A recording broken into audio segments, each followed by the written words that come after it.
Bulletproof Radio, a state of high performance. It's hard to know where to start with you because you've kind of gone all over the place from a spiritual perspective. But I'm going to just jump right in. At the Bulletproof, or at the biohacking conference last year, was its 7th year, on stage at the end of the conference, I closed with a meditation. And I asked everyone in the audience, there's 1,500 people or so in the room.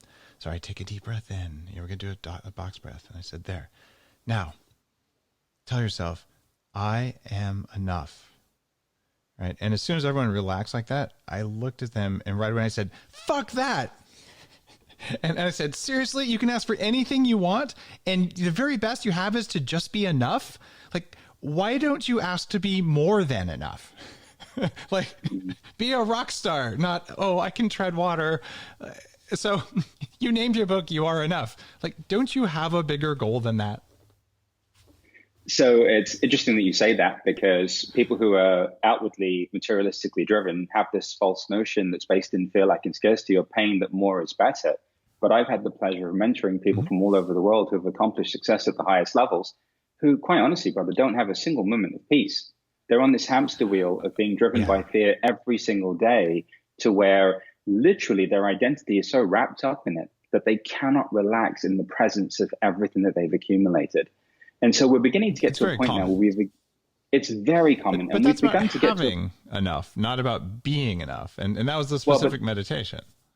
Right. So here's where it gets really interesting, because once we've exhausted the material possibility, the potential, the promise, right, that we have dangled in front of us of more is better, more is better, more is better, and we've exhausted that, the only place left for us to go to maintain any sense of sanity is inside. Yes. At some point, we have to turn our attention back within and cultivate some semblance of peace, and start to uncover everything inside of us that was a driving factor in the first place that led to all of this production and consumption.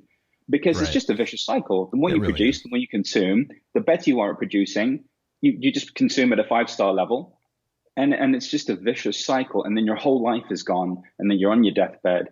You're having your last breath. And it's like, oh, God, I wish I'd loved more. I wish I'd been available for the experiences that were being presented to me more. I wish I'd been available for my family. And so this book came about as a result of almost 20 plus years of working with people and diagnosing, through working with them individually, that there was one core element that was missing, that was the key to fulfillment. In some ways, you could call it a biohack, but it's more of an inner shift in state of being, which, of course, now we know how we feel about ourselves determines our neurology, and it determines our biology, and then by extension determines our experience of our reality.